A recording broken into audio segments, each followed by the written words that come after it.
नमस्कार, city post के इस खास पेशकश में आपका स्वागत है। मैं हूं श्रीकांत प्रत्युष। आपके लिए झारखंड से एक बड़ी खबर है। जी हां, झारखंड में चुनावी बिगुल बज चुका है और अब 5 चरणों में वहां पर चुनाव कराए जाएंगे। पहले चरण का वोटिंग होगा 30 नवंबर को और उसके बाद लगातार 4 चरण में मतदान होंगे और 5 चरणों में पूरा चुनाव संपन्न हो जाएगा। दिसंबर के अंतिम सप्ताह में नतीजा भी सामने आ जाएगा और सरकार का गठन भी हो जाएगा। लेकिन सरकार किसकी बनेगी, कौन होगा मुख्यमंत्री, ये कह पाना बड़ा मुश्किल है, क्योंकि झारखंड की राजनीति कुछ अलग तरह की है। और हाल में जिस तरह से लोकसभा चुनाव के नतीजे आए थे बीजेपी के एनडीए के पक्ष में, उससे बीजेपी एनडीए का मनोबल काफी बढ़ा हुआ था। लेकिन अभी अभी हरियाणा और महाराष्ट्र के लोकसभा विधानसभा चुनाव के जो नतीजे आए हैं वो बीजेपी के लिए निराशाजनक हैं और उसके बाद बीजेपी का मनोबल भी थोड़ा गिरा है।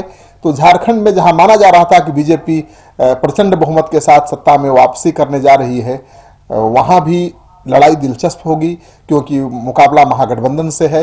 हालांकि महागठबंधन भी एकजुट नहीं है। महागठबंधन के घटक दलों के बीच सीटों की ज़्यादा से ज़्यादा संख्या लेने को लेकर मारामारी मची हुई है। अगर महागठबंधन एकजुट होता, गोलबंद होता, तो शायद बीजेपी की चुनौती और भी बढ़ सकती थी। लेकिन अब तक झारखंड के चुनाव के जो ट्रेंड रहे हैं वो कुछ और ही कहानी कहते हैं। झारखंड विधानसभा चुनाव हो या लोकसभा चुनाव, खास बात ये ध्यान देने लायक है कि जिस पार्टी को लोकसभा चुनाव में बहुमत मिला है झारखंड में, विधानसभा चुनाव में उस पार्टी का खूंटा उखड़ गया है। और जिस पार्टी का खूंटा उखड़ा है लोकसभा चुनाव में, विधानसभा चुनाव में उस पार्टी का खूंटा गड़ गया है। तो अब देखना यह है कि अभी तो लोकसभा चुनाव में बीजेपी का खूंटा गड़ा हुआ है। वहां पर लोकसभा चुनाव में बीजेपी के नेतृत्व वाले एनडीए गठबंधन ने झारखंड की 14 में से 12 सीटों पर जीत हासिल की थी। यानी लोकसभा चुनाव में बीजेपी एनडीए का परचम लहराया था। इन नतीजों को विधानसभा सीटों के लिहाज से आकलन करने से पता चलता है, या बीजेपी के नेता दावा भी करते हैं कि कुल 81 विधानसभा क्षेत्रों में से एनडीए गठबंधन 63 सीटों पर आगे है, जिसमें से 57 पर बीजेपी अकेले आगे है और 6 सीटों पर आजसू आगे है। जबकि लोकसभा में 2 सीटें हासिल करने वाले विपक्ष को महज 18 विधानसभा सीटों पर ही बढ़त हासिल हुई है। बीजेपी लोकसभा चुनाव के इसी ट्रेंड को आधार बनाकर विधानसभा चुनाव के लिए 65 सीटों का लक्ष्य तय करते हुए अब की बार 65 पार का नारा भी दिया है। हालांकि इतिहास गवाह है कि झारखंड विधानसभा चुनाव के परिणाम हमेशा से ही लोकसभा चुनाव के परिणाम से अलग रहे हैं, जैसा कि मैंने पहले ही आपको बता दिया है। इसका मतलब साफ है कि लोकसभा के चुनावी मुद्दे विधानसभा चुनाव में अपना प्रभाव नहीं दिखा पाएंगे। वैसे भी हरियाणा और महाराष्ट्र में भी लोकसभा चुनाव के जो मुद्दे थे वो मुद्दे काम नहीं आए। सर्जिकल स्ट्राइक काम नहीं आया और स्थानीय मुद्दे हावी हो गए, जिसका नतीजा ये हुआ कि बीजेपी को हरियाणा में नुकसान हुआ, महाराष्ट्र में भी नुकसान हुआ। अब झारखंड में कितना नुकसान होगा ये कह पाना बड़ा मुश्किल है। झारखंड के गठन के बाद पहला लोकसभा चुनाव 2004 में हुआ था। इस चुनाव में प्रदेश की कुल 14 सीटों में से कांग्रेस को 6 सीटें मिली थी, जेएमएम को 5 सीटें, बीजेपी को 1 सीट मिली थी, आरजेडी 1 सीट जीतने में कामयाब हुई थी और सीपीआई को 1 सीट मिली थी। लेकिन 1 साल के बाद 2005 विधानसभा चुनाव हुए तो कांग्रेस और जेएमएम पूरी तरह से साफ हो गए। विधानसभा चुनाव के नतीजे को देखें तो BJP 30, JDU 6, JMM 17, Congress 9, RJD 7 और दूसरी पार्टियां 12 सीटें जीतने में कामयाब रहीं। यानी लोकसभा चुनाव के उलट नतीजा आया विधानसभा चुनाव का। ऐसे ही 2009 लोकसभा चुनाव में झारखंड में बीजेपी 7, जेएमएम 2, जेवीएम 2, कांग्रेस 1 और निर्दलीय 2 सीटों पर जीतने में कामयाब रहे।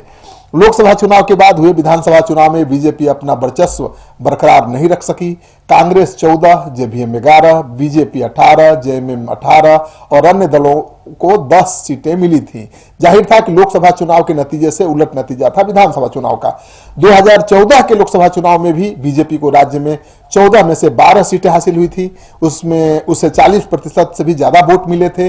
लेकिन लगभग 6 माह बाद हुए विधानसभा चुनाव में बीजेपी अपने बूते महज 37 विधानसभा सीटों पर जीत हासिल कर पाई। यह बात दिगर है कि बाद में झाविमो से टूटकर 6 विधायक बीजेपी में शामिल हो गए थे, जिससे उसका आंकड़ा 43 के पार पहुंच गया था। यानी सरकार बनाने के लिए जरूरी बहुमत मिल गया था। महज 6 माह में आंकड़ों में भारी फेरबदल देखने को मिला था। इस बार के लोकसभा चुनाव में एनडीए को 12 सीटें मिली हैं। अंतर इतना है कि 2014 में बीजेपी ने अकेले अपने बूते पर 12 सीटें हासिल की थी, जबकि इस बार एनडीए गठबंधन ने इतनी सीटों पर जीत दर्ज की है। बीजेपी आजसू की जोड़ी विधानसभा चुनाव में इस बार क्या लोकसभा चुनाव के परिणाम को दोहरा पाएगी, सबकी नजर इसी बात पर टिकी हुई है, क्योंकि झारखंड का चुनाव का जो मैंने ट्रैक रिकॉर्ड बताया आपको बिल्कुल उल्टा है। लोकसभा चुनाव में जो पार्टी जीती विधानसभा में हारी। ऐसे में अगर ये गठबंधन इस बार अपने पुराने नतीजे को दोहरा पाता है तो सरकार बन जाएगी रघुवर की, और रघुवर दास एक नया इतिहास भी लिख पाएंगे, क्योंकि झारखंड में ऐसा कुछ होता नहीं है। तो रघुवर दास की पार्टी की कोशिश ये है कि जो झारखंड के सबसे प्रभावशाली आदिवासी समाज है उसके बीच ये संदेश देना कि रघुवर ही उनके असली रहनुमा हैं, रघुवर ही उनके लिए बहुत कुछ कर रहे हैं। और पार्टी लगातार चुनाव प्रचार के बहाने आदिवासियों के बीच ये संदेश देने की कोशिश कर रही है। लेकिन सबसे बड़ा सवाल कि जो आदिवासी आज भी अपनी बुनियादी जरूरतों के लिए दर दर की ठोकरें खा रहे हैं, क्या रघुवर सरकार के टेलीविजन चैनल पर चलने वाले विज्ञापन से प्रभावित होंगे? ये सबसे बड़ा सवाल है। अगर हो गए, रघुवर दास के पक्ष में गोलबंद हो गए, तो निश्चित रूप से बिहार झारखंड में एक नया ट्रेंड शुरू हो सकता है कि लोकसभा चुनाव में जो पार्टी जीती वही विधानसभा में जीते। लेकिन ये आसान काम नहीं है। अगर होगा तो एक नया इतिहास रचा जाएगा। आपको ये खबर अच्छी लगे तो दोस्तों के साथ इस वीडियो को खूब शेयर करिए।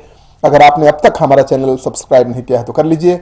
लगातार हम झारखंड की खबर आपके लिए लाते रहेंगे और हमारी टीम बहुत जल्द ही झारखंड के विधानसभा क्षेत्रों के चुनावी सर्वे पर निकलेगी। मैं खुद निकलूंगा, आपके लिए हर विधानसभा क्षेत्र से नई नई खबरें लाऊंगा और ये बताने की कोशिश करूंगा कि इस बार किस विधानसभा क्षेत्र से कौन जीतेगा, कौन हारेगा। आपका सहयोग समर्थन लगातार मिलता रहा, इसके लिए बहुत बहुत आभार, धन्यवाद।